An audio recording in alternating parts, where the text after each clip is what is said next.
this country doesn't want to collect data, doesn't want to share data, because if it collects data, then it comes out, then it has to share, it has to tell Parliament, then immediately your actual situation is known to the people. My forecast, my gut feeling is that this government will not be able to run for long. Please understand, you have to recognize, the government has to recognize that ours is a labor-abundant economy. At least, there is a warning bell now. Listen to this warning and make sure that what happened in Thrissur doesn't happen elsewhere.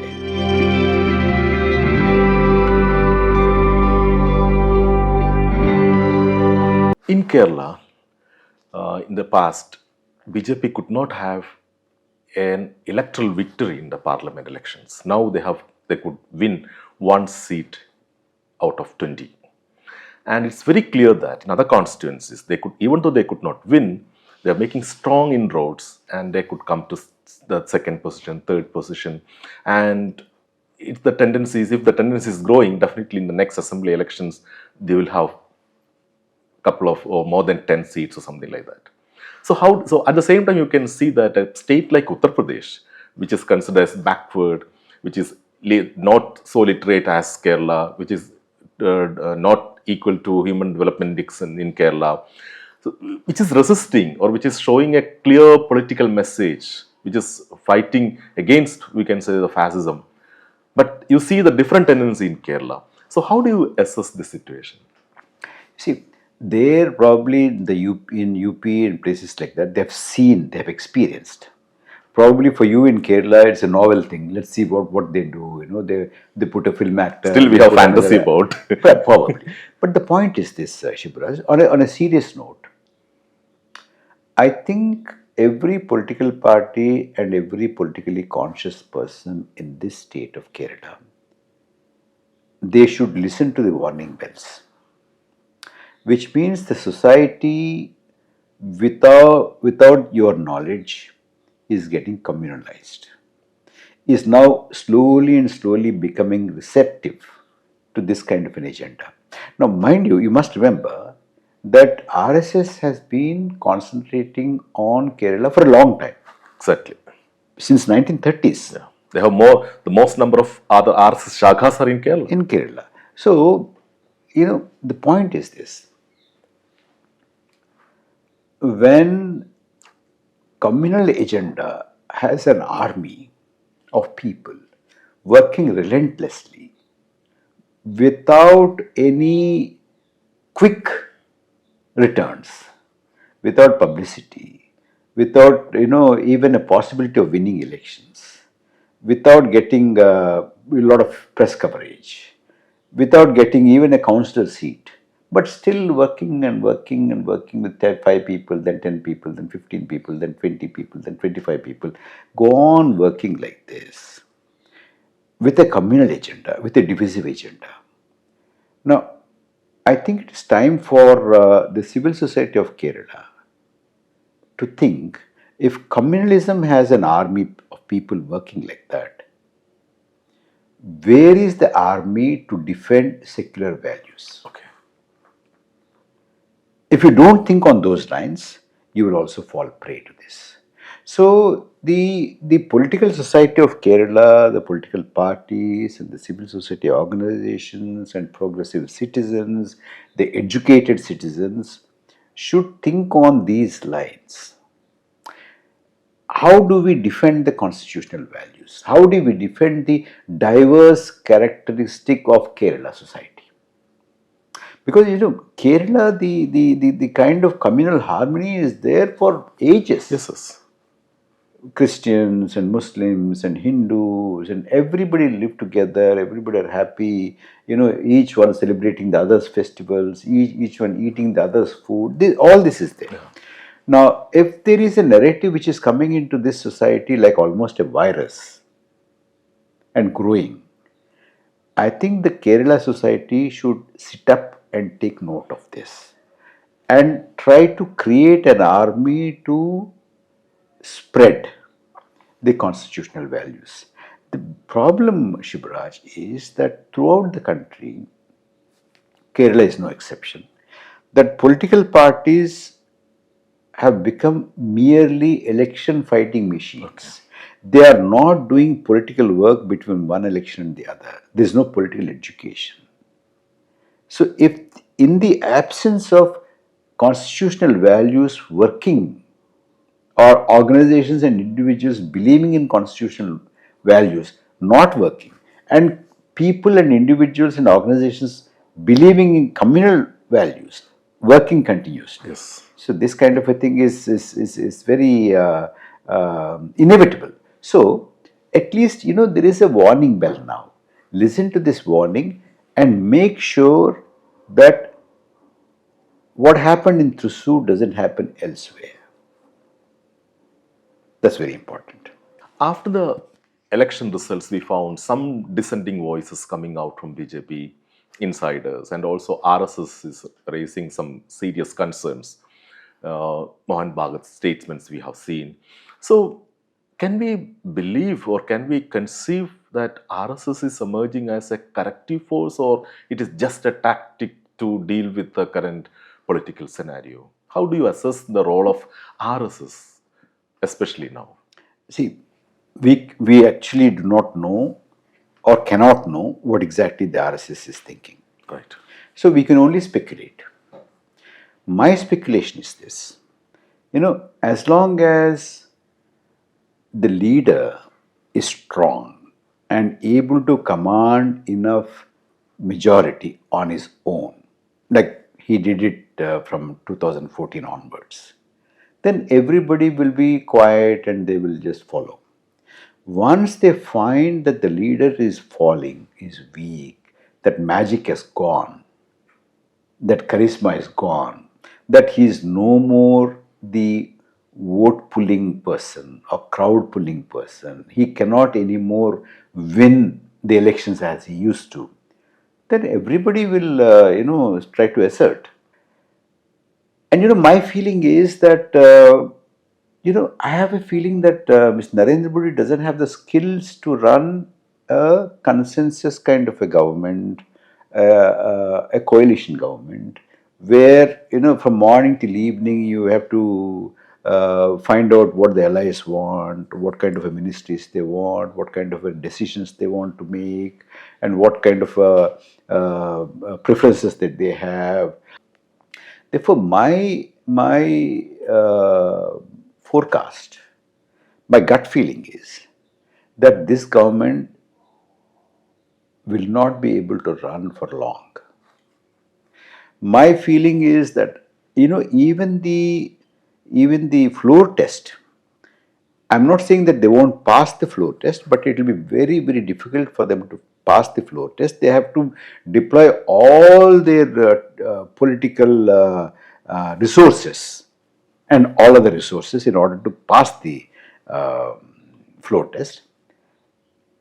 And it will be difficult eventually also to run the government like this. Maybe there will be a demand either from the allies or from within the party or even from the RSS to change the leadership to run, because they don't want to lose the government just because of 1% or 1.5%. Right. One. And secondly, there could be a possibility that Mr. Modi, when he is confronted with all these kind of problems, he might feel one day that, this is how I have to run the government, and it is not for me to run this government like this. So what he probably might do, another scenario, to my mind, is that, he might take a very drastic decision about something and say, look, I don't have the strength to implement this, and go to the people and say, look, I am dissolving the Lok Sabha, going for fresh elections. Give me a fresh mandate with full strength. I can do all these things. So my gut feeling is that this 18th Lok Sabha is unlikely to run its full course. We might have midterm polls. That is my gut feeling. Okay. Let me ask you another important thing. The Modi government delayed the census to 2022 and further delayed to 2023 in view of the COVID-19 pandemic in our country. But now we have no idea when they're going to conduct the census, and it's very important to have census for social justice and also to have to make policies and all, which is especially in favor of marginalized sections in our country. So, what do you think the reason behind Modi regime's reluctance to conduct census in our country? You see, Shivraj, as I pointed out in my book also, this government doesn't believe in collecting data. Right. This government doesn't believe in sharing information. This government doesn't want people to know what is the state of affairs in the country. You ask anything. You ask about migrant labor, they say they don't have data. Farmer suicide. Farmer suicide, no data. COVID deaths, no data. Oxygen cylinders, no data. Hospital beds, no data. Unemployment, they suppressed the unemployment report, unemployment report. Everything they would suppress and try to project false growth and false figures and try to sell a dream that we are growing, we are fastest growing and we are fifth largest economy. The point is, you see, I've been asking this, and so far nobody from the government has given me a credible answer. What I've been saying is that, look, you say that there is no hunger. When the World Hunger Report came, that that's you said. These people have said that's all cooked up, and you say it is fastest growing economy. Now, in a fastest growing economy, there should not be hunger. But when the World Hunger Report came, you said that is all cooked up. If that is the case, why are you giving 81 crore people 5 kilos of food grains free of cost every month? That means you are admitting that there is hunger. Yeah.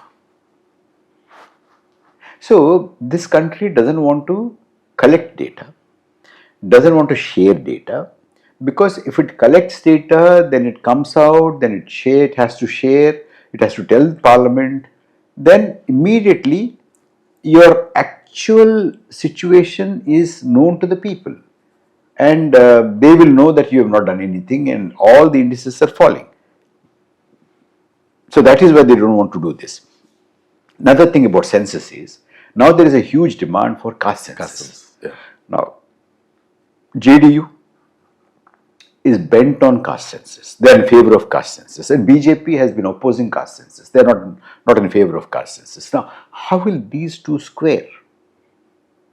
JDU, which is one of the main constituents and main pillars of this NDA government, and if they want caste census, how will Modi oppose caste census or any census for that matter? So, if in the absence of credible data, of course, India had a long tradition of managing data. It was very popular among the world itself. Media persons, human rights activists, and civil society organizations, how they can function without proper data, how they can analyze the real situation. Even Right to Information Act is weakened in this regime. They don't divulge any information. PM cares. Yeah. PM cares is, it's such an official thing. It shares government website. Its email ID is gov.in, and then it is the PM. It is called PM cares, and it has taken money from all the public sector undertakings, saying that it is Prime Minister is the head of that. And they have also instructed all the public sector undertakings employees to donate 1 day's salary. When all that is happening, now they say under the RTI, we are not obliged to tell you any data about the PM case. What does it mean? It means that there is a lot of irregularities there. So many irregularities in PMK, so many irregularities in electoral bonds, so many irregularities in Rafael deal, so many irregularities in Pegasus deal. They do not divulge the information. You see, even they have refused to give information even to the Supreme Court of India. Supreme Court of India constituted a committee about Pegasus, if you remember. Yes. They just wanted the government to tell them whether they bought it or not. Yes or no, that's all. Yeah. Whether you used it or not, whether you misused it or not is a different matter. Yeah. But have you bought it? Even that, they refuse to divulge. Yeah. And before the election, CSDS Lognidhi survey clearly indicated that the two major discussion in this election will be unemployment, other one is price hike. And as you said, this verdict is very clear that people have told the government, we do not want you to continue, but unfortunately they are in power. So these two important. So on even those who travel, you also have traveled widely in the country, and you know that this is a very crucial issue. So what should have been the government done if they are responding to these two important issues to deal with unemployment and price hike? What should they have done, or is there any possibility to intervene in these two issues? How do you see the situation? Of course, there is a possibility, there is a need. In fact, what is the government for? If it doesn't intervene in controlling the prices and generating employment. You see, I don't mean addressing unemployment problem is to create government jobs.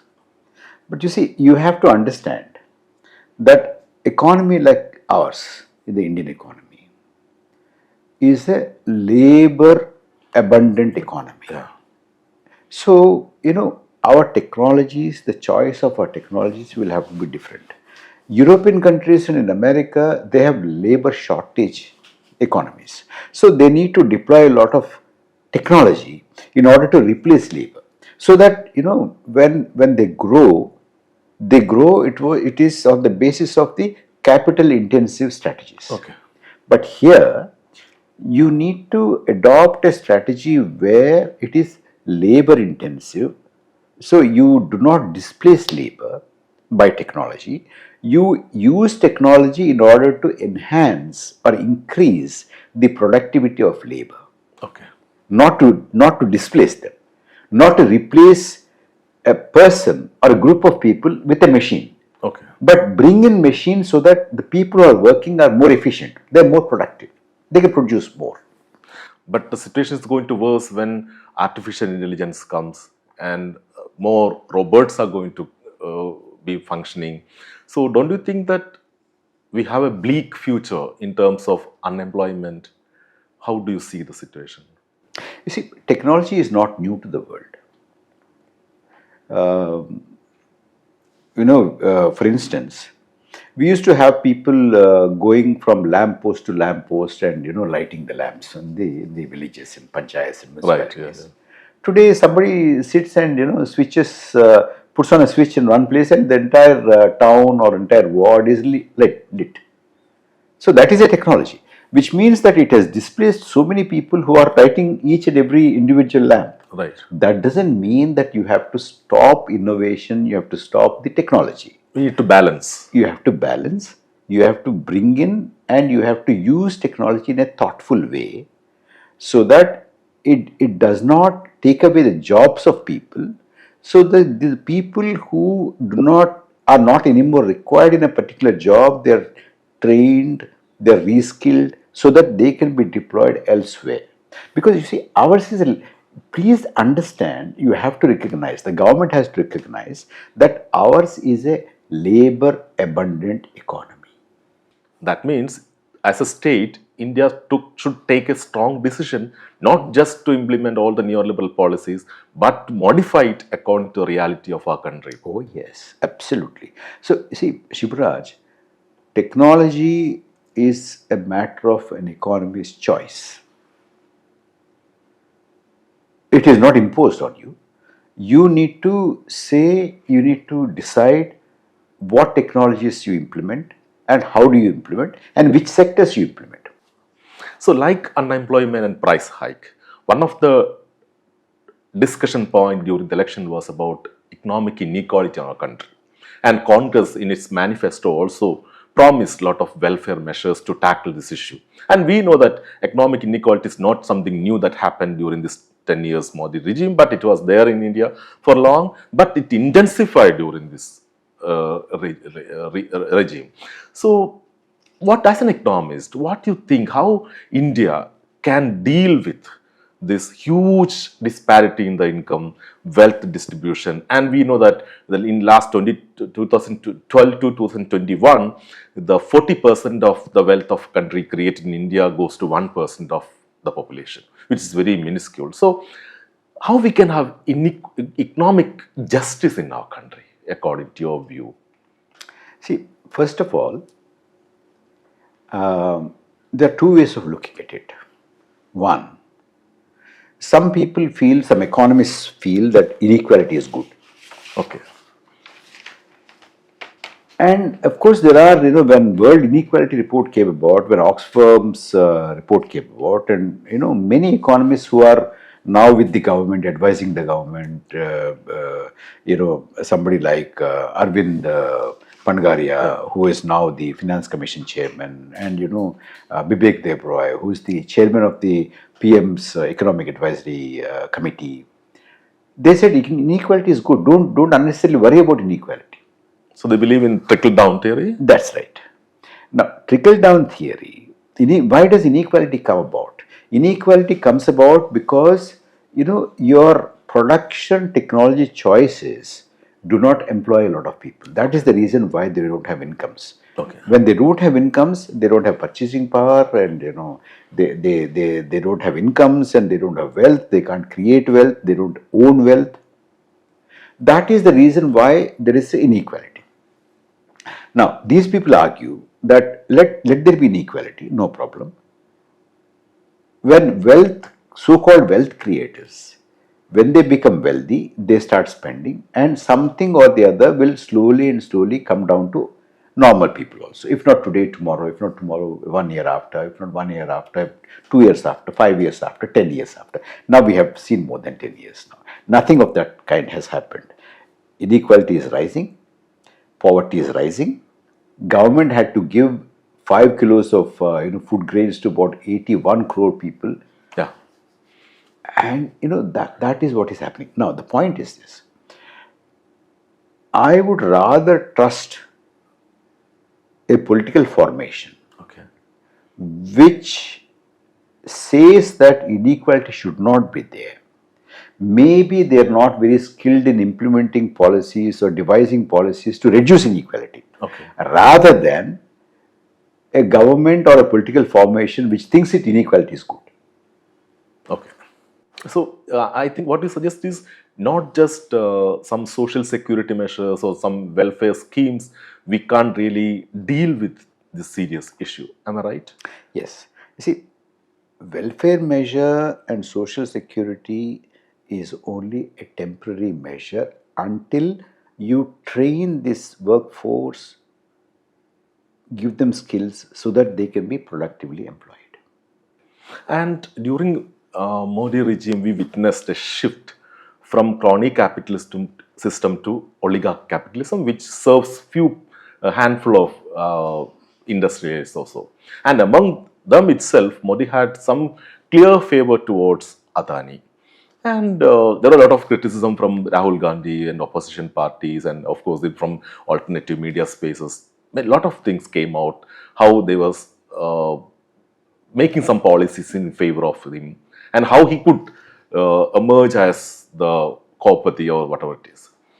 What could be the main reason why Modi is this much showing favor towards one man in this country as an industrialist? You see, this government's economic policy, if you want me to say it in one sentence, it is this: that you give 5 kilos of food grains to poor people, shut them up, and give 5 airports to your friend. That seems to be the entire philosophy of this, economic philosophy of this government. See, they got used to this kind of a thing so that they can manage the dissatisfaction of the large section of people, large mass of people, and give a lot of benefits and lot of favors to one or two or three, whatever it is, their friends, so that their party is funded. They can break governments, they can buy MPs, they can buy MLAs, they can control the polity, they can get huge amounts through electoral bonds, all this kind of a thing. Yeah. And one more question to you. We have seen that civil society, as you said in the beginning, responding, protesting, and constitution became one of the discussion point in this election, unlike other in the past. So at the same time, do you think that there is a long process of effort which is needed to spread the message of democracy, diversity, equality, and also democratizing the institutions even? So, and people become praja to citizens. That process is very important, right? So, what do you think about the essential kind of initiatives from different angles, human rights activists, civil society organizations, and also opposition parties, doing something to make people aware that, see, you are not a praja. Even though Modi wants to become the king, you become the real citizen. So, that process is very important, right? That's very important. Uh, Constitution and the values of our constitution, that citizenship is not predicated on religion, region, caste. They don't give you privileges. You get privileges irrespective of your caste, your religion, your region, your language, just because you're citizen of India. Now, that needs to be instilled much deeper into the people of India. As you rightly said, from praja to citizen, that transformation has to take place. And this government or this ruling dispensation is not interested in that, because they want to keep people, large number of people, dependent on their payouts and their handouts and things like that. Thank you very much for your Thank time you. and spending with us for long conversation. Thank you.